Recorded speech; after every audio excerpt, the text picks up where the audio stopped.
യുഗം ഒരു നിലവാര തകർച്ചയുടെ മാധ്യമമാണ് എന്ന് തെളിയിക്കപ്പെട്ടിരിക്കുകയാണ്. ഒരു മുന്നണി സംവിധാനത്തിൽ ആ മുന്നണി മര്യാദകൾ പാലിക്കാതെ ഓരോരുത്തർക്ക് തോന്നുന്നത് എഴുതി പ്രചരിപ്പിക്കുക, ശരിയായ നിലയിൽ കാര്യങ്ങൾ കാണാതിരിക്കുക. അങ്ങനെയുള്ളൊരു പാർട്ടിയായിട്ട് CPI അധപ്പതിക്കാൻ പാടില്ല. CPIയുടെ നേതൃത്വം, ഞാൻ പറയുന്നത് ഇവിടുത്തെ നേതൃത്വമല്ല, കേന്ദ്ര നേതൃത്വം ഈ വഴിവിട്ടു പോകുന്ന ഇവരുടെ നിലപാടിനെക്കുറിച്ച് പരിശോധിക്കണമെന്നാണ്. കാരണം ഇപ്പോഴൊരു വിവാദമുണ്ടാക്കേണ്ട ഒരു പ്രശ്നവും കേരളത്തിലില്ല. മുഖ്യമന്ത്രി ഏറ്റവും ശരിയായിട്ടുള്ള നിലപാട് സ്വീകരിച്ചിട്ടുണ്ട്. ലോ അക്കാദമിയുടെ പ്രശ്നം ശരിയായ നിലയിൽ എന്താണോ പ്രശ്നം എന്ന് പരിശോധിച്ച് അവ പരിഹാരം കാണാനുള്ള നടപടികളാണ് ഗവൺമെൻറ് സ്വീകരിച്ചുകൊണ്ടിരിക്കുന്നത്.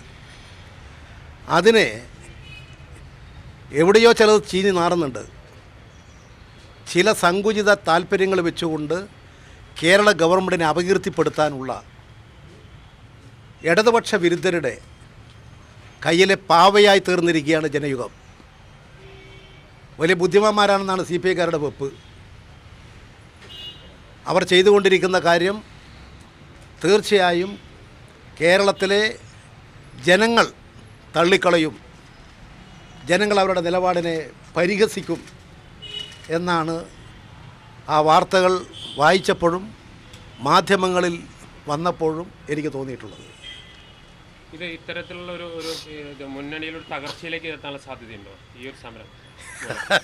CPI അത്ര വലിയ ശക്തിയുള്ള പാർട്ടിയൊന്നും അല്ല എന്ന്. പണ്ട് നമ്മുടെ നാട്ടിൽ മലബാറിലൊരു പഴഞ്ചൊല്ലുണ്ട്, നമ്പൂരിയുടെ വെളിച്ചത്തിൽ വാരുടെ ഊണ് എന്ന്. അങ്ങനെ കഴിഞ്ഞു കൂടുന്നൊരു പാർട്ടിയാണ്. അതുകൊണ്ട് അത് വലിയ പാർട്ടിയായി ഇവിടെ വമ്പന്മാരായിട്ടൊന്നും ജനങ്ങൾ കാണുന്നില്ല. അവർക്കിടയിലുള്ള ചില പ്രശ്നങ്ങളാണ്, CPIക്കകത്തുള്ള പ്രശ്നങ്ങളാണ് ഇപ്പോൾ ഈ തരത്തിൽ രൂപപ്പെട്ടുകൊണ്ടിരിക്കുന്നത്. അതുകൊണ്ട് ഇതൊന്നും ഇടതുപക്ഷ ജനാധിപത്യ മുന്നണിയെ ഒരു തരത്തിലും ബാധിക്കുന്നതല്ല. എനിക്ക് അവരോട് പ്രത്യേകിച്ച് പരസ്യ പ്രസ്താവന നടത്തി അന്തരീക്ഷം മോശപ്പെടുത്തുകയും ഇടതുപക്ഷ മുന്നണി ഗവൺമെൻറ്റിനെ കളങ്കപ്പെടുത്തുകയും അപകീർത്തിപ്പെടുത്തുകയും ചെയ്യുന്നവരോട് മുന്നണി രാഷ്ട്രീയത്തിൻ്റെ അന്തസത്ത മനസ്സിലാക്കി അവർക്കുള്ള കാര്യങ്ങൾ മുന്നണിക്കകത്ത് ചർച്ച ചെയ്ത് പരിഹാരം കാണുന്നതിന് വേണ്ടിയിട്ടുള്ള നടപടികൾ സ്വീകരിക്കണം. ലോ അക്കാദമിയുടെ കാര്യത്തിൽ ഗവൺമെൻറ്, മുഖ്യമന്ത്രി ഏറ്റവും ശരിയായിട്ടുള്ള നിലപാടാണ് സ്വീകരിച്ചിട്ടുള്ളത്. ആ ശരിയായ നിലപാട് അവർ ബോധ്യപ്പെടാൻ വേണ്ടി പരിശ്രമിക്കുക. ഒരു മന്ത്രിക്ക് പരാതി കിട്ടിയാൽ ഓരോ മന്ത്രിയും അന്വേഷണത്തിന് ഉത്തരവിട്ടാൽ എന്താകും സ്ഥിതി?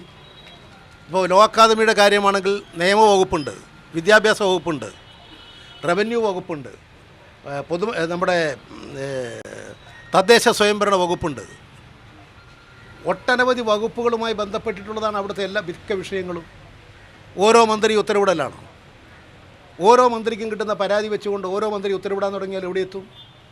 അപ്പോൾ കുറേ കൂടി പക്വതയോടുകൂടി കാര്യങ്ങൾ കാണണം. അത് കാണാതിരുന്നിട്ടുള്ളത് ശരിയല്ല. ഏതായാലും അടിയന്തരമായും അവർക്ക് എന്തെങ്കിലും സംശയങ്ങളോ ദൂരീകരിക്കേണ്ടതുണ്ടെങ്കിൽ ചോദിച്ച് മനസ്സിലാക്കി പ്രതികരിക്കുക എന്നുള്ളതാണ് വേണ്ടത്. അതിന് പകരം പരസ്യ പ്രസ്താവന നടത്തി മുന്നണിയെയും ഗവൺമെൻറ്റിനെയും കളങ്കപ്പെടുത്താൻ CPI ശ്രമിക്കരുത്. അവരൊറ്റപ്പെടും.